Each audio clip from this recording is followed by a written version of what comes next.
The story begins with a giant battle in the midst of the Patrian Civil War between the Southern Confederacy and the Northern Union. The Confederacy's stronghold is under siege by the Northern Union, and after the battle drags on, the North reveals their secret weapon. They have genetically engineered a unit of superhuman soldiers that can change shapes. The unit is called the Incarnates, and they are able to transform into giant mythical creatures, and they destroy the enemy stronghold with ease. This specific Incarnate team is led by Hank, and he is joined by his childhood friends Elaine and Kane, with Elaine actually being the scientist behind the entire Incarnate project. The North uses the Incarnates often in battle, and they always deliver a swift victory. The only problem is that every time a soldier transforms into a beast, it gets harder to return to their human form. After a while, the worst happens when in battle, one of the other Incarnates turns into a beast and loses control, attacking his allies and enemies alike. The destruction is horrible. Finally, Union soldiers are able to kill the Incarnate out of control. Hank gets worried about the news and makes every single member of his team swear that they will eliminate any Incarnate who loses control and their human side.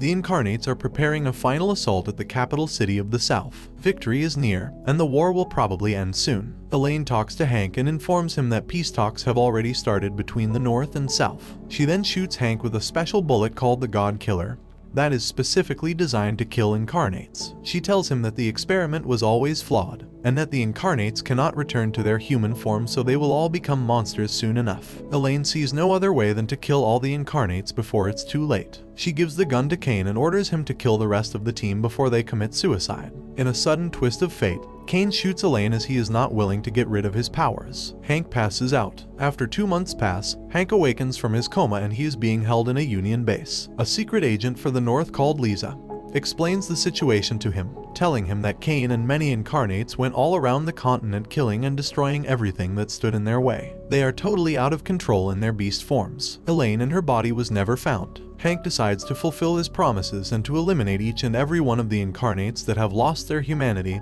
and are now pure beasts. With this, Hank becomes a beast hunter. In the past, John William Bancroft ran a small orphanage with his daughter Shawl in a remote village. The orphanage didn't have many resources, and people were poor, mostly because of the war. One day, Union commanders came to the village and drafted William in the war, because he was a perfect candidate for Elaine's Incarnate project. William only accepted the invitation because the government promised to financially help his small village. His daughter Shawl promised that she will be waiting for his return. After the war, William returns, but is now fully transformed into his Incarnate form, which is that of a brown dragon. Even though he has a monstrous form, William still remains human in his mind. The village and Shawl all accept William as a hero and give him a place to live. After a while, he started to scare the villagers with his roars, and the village cows showed up dead. Shawl refuses to believe her father could act in such a way, but before she could confront him, one night she heard gunfire. So she runs out and saw Hank above William, and he then shot and killed him. Hank walks away, and Shawl is heartbroken. She decides to get revenge for her father's death and follows Hank into a nearby town. There she fires a bullet at him, but it does nothing. Hank is sad when he realizes Shawl is William's daughter. Before he can explain why he did it, another Incarnate called Danny shows up. Shawl tries to defend Danny, as there is no evidence he ever did anything wrong. But then Danny himself admits that he enjoys killing anyone who gets in his way. He then attacks Shawl, but Hank kills him before he can hurt her. Hank starts walking away, but Shawl wants an explanation. Hank says it is his duty to stop any Incarnate. Shawl decides to go with him to learn more about her father and what is truly happening. Hank and Shawl reach Rogie Hill, where his former teammate Theo has now become the Incarnate Minotaur and is building a labyrinth fortress to prepare for the war. He has clearly lost his mind. Lisa, Hank's friend from the military, helps them enter the city. Lisa also takes them to a refugee camp where the town's citizens are hiding after losing their loved ones and homes. Hank and Shawl slowly start to enter the fortress with the intention of killing Minotaur. Shawl gets scared when she sees all the dead bodies on the floor. Hank makes a barrier between him and Shawl so that she can't go any further and possibly die. Lisa tries to take her back to the camp, but Shawl wants to press forward. Hank arrives at the center of the maze and Theo greets him. He has totally lost his mind, thinking enemies are coming for him. Hank still respects his teammate but pretends to be an enemy so that Theo fights him. Their fight is brutal and Hank gets injured, but when night falls he turns into a werewolf. Shawl tries to stop the fight but with no success. Hank finally defeats and kills Theo. Hank gives his former friend peace as he releases him from his troubled mind. Elsewhere, Kane finds a picture of Hank and Shawl and sees a dead incarnate being carried around by the incarnate's extermination squad. Shawl and Hank take a train to South Patira, but they must pass a giant iron bridge first. Lisa stops the train and warns Hank that the behemoth is lurking nearby. It seems that his target is the Iron Bridge, as it represents peace between the nations. Hank and the military prepare a plan to stop Behemoth. The military fires massive amounts of ammunition at Behemoth while Hank attacks its joints. Behemoth falls and Shawl tries to stop anyone from hurting him as he seems to be peaceful. He avoids people in the populated areas and doesn't hurt anyone. Hank nor the president of the railway take this seriously and prepare to set explosives on Behemoth. That night, military guards try to blow up Behemoth, but he kills them and tries to escape. More dynamite explode in the fallout, and it pierces Behemoth's chest. He keeps going as he is slowly dying. His only wish, it seems, was to just see the ocean. Hank remembers that Behemoth's human form was a kind man called Artie, and his wish was to see the ocean after the war. In Whitekirch, two women approach Kane and he kills both of them just for fun. Hank, Shawl, and Lisa arrive at Whitekirch to investigate sightings of incarnate and random killings. The city is in chaos and no one will cooperate with them as they are military. Shawl sees that Hank's jacket still has a hole from the bullet she shot at him, so she repairs it, making the two of them grow closer. Lisa takes them to see the woman who was murdered, and Hank realizes that this is the work of Topher, not Kane. Topher is also an incarnate called Gargoyle, and during the war he would do anything necessary to get the victory. Shawl meets Andy, a wounded boy who lost his mother to Gargoyle, and the two of them bond. Their talk is interrupted when Gargoyle shows up sentencing Andy to death, after which Hank intervenes and the two have a massive fight. Hank manages to damage one of Gargoyle's wings but is also wounded. Later, Gargoyle is confronted by Kane, who tries to convince him to just start killing everyone. But Gargoyle refuses as he only kills those who committed crimes. Kane then gives him a god-killer bullet and leaves. Hank goes out to search for Gargoyle, and Shawl realizes that Andy took her rifle to go hunt Gargoyle himself. Hank arrives at the abandoned church and attacks Gargoyle, but is shot by the god-killer bullet. Andy also arrives and tries to shoot at Gargoyle but misses. Shawl tries to reason with Topher and calm him down, but it fails. Hank takes the bullet from his stomach and attacks Gargoyle. Hank punches Gargoyle through the chest with the bullet. The spider incarnate shows up and traps Shawl, taking her as a hostage. Kane also shows up and invites Hank to a special event tomorrow to save Shawl. Andy brings Hank to a nearby hotel so that he can recover. Hank decides to go to the event at the nobleman's manor. At the event, nobles from the Southern Confederacy attend in big numbers, and all of them are stripped of their fortunes after the war. Kane promises to bring back the glory days and start a new war, and the nobles cheer him on. The nobles unfortunately realize far too late that the war does not include them, as various incarnates show up and start killing them. Kane thinks that humanity has outgrown its purpose,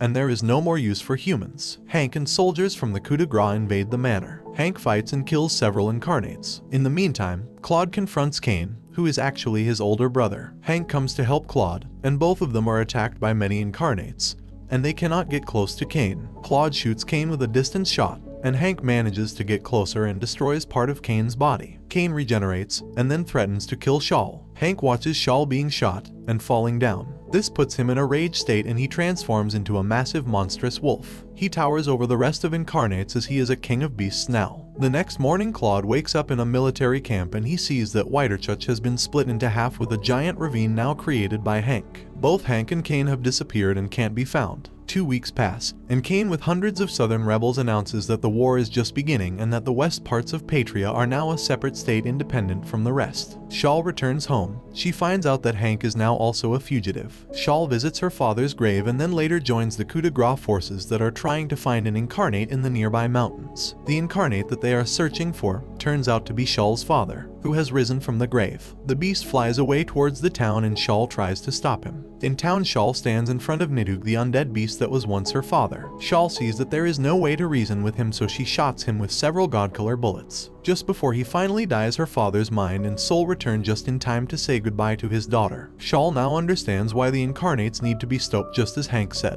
The president of the country sends an official order that all incarnates must be killed within the next 3 months. Shawl and Claude, as well as the coup de grace, find a nearby town and beach. They go there to rest and resupply. But instead Shawl and Claude find an incarnate who is a siren called Trice. A man named Charles is defending Trice and hiding her from the bounty hunters that are scouting around. Shawl goes to Trice every day with gifts and tries to get to know her more. One night while Charles is in his tavern, several men attack him for hiding Trice. He barely manages to get to her, and before he dies from his wounds, he tells her that humans aren't so bad after all. Trice, using her siren voice, starts putting the town to sleep. Shawl tries to stop her and Claude shoots her. Trice escapes to the tavern where she sings her final song with Shawl listening to it. Coup de grace soldiers arrive and shoot Trice until she dies. Shawl tells her the song was lovely. Elsewhere, Hank kills another incarnate in faraway mountains. He is scared of himself and his own power. An incarnate germ follows him. Garm and Hank previously served together in the war, and while Garm admires his former commander, he wants him to see how being incarnate is much better than a human life. Hank falls in the snow because he has no strength left in his legs. After he wakes up, he sees Garm attacking him. With these, Garm wounds and disarms him. Hank uses a grenade to escape, but he doesn't want to transform. Garm decides to wait until the night comes to show his former commander who he truly is. In that same mountain pass, Claude and his forces are searching for Hank. Claude falls ill and he and Shawl talk about incarnates. Shawl believes that incarnates and humans should exist in peace together. One of the soldiers informs them that Hank and another incarnate have been spotted. Claude can't go because of his illness, so Shawl goes with the soldiers. Hank transforms and engages Garm in fierce and bloody combat. Hank manages to stop himself when he sees what he has become. Garm takes this as an opportunity and beats Hank almost to death. Shawl and the soldiers attack and Hank falls of the mountain. Garm is attacked by the soldiers and he fights them, killing almost half the squad. Claude and Lisa arrive with backup and start their attack. Hank wakes up and Shawl is by his side. The two reconnect and Shawl says she finally understands Hank and his mission. Hank thinks he deserves death for what he has done, but Shawl comforts him. Hank is shocked when Shawl forgives him for her father's death. One of Claude's soldiers decides to attack Garm with explosives even if it gets himself killed. Garm is damaged in the battle and runs away, but soon meets Hank and Shawl by a river. Garm, losing massive amounts of blood, decides to kill himself and Hank. Shawl starts shooting Garm and tells Hank she will keep him under control if he uses his humanity. Hank transforms into his werewolf form and kills Garm once and for all. Claude and his forces approach Hank as they want to interrogate him. An incarnate fortress at Bold Creek is being approached by Patrian soldiers. Miles, the incarnate centaur, is sniping anyone who approaches. The military decides it is time to attack the fortress and destroy the incarnate forces. Claude and Hank agree to work together for a common goal of stopping Kane and the incarnates. The operation is underway and Hank and the military shot down Miles, but he just regenerates. Shawl and Hank spend some time talking by the fire and Hank even laughs. Shawl sees this as a sign how much he has changed.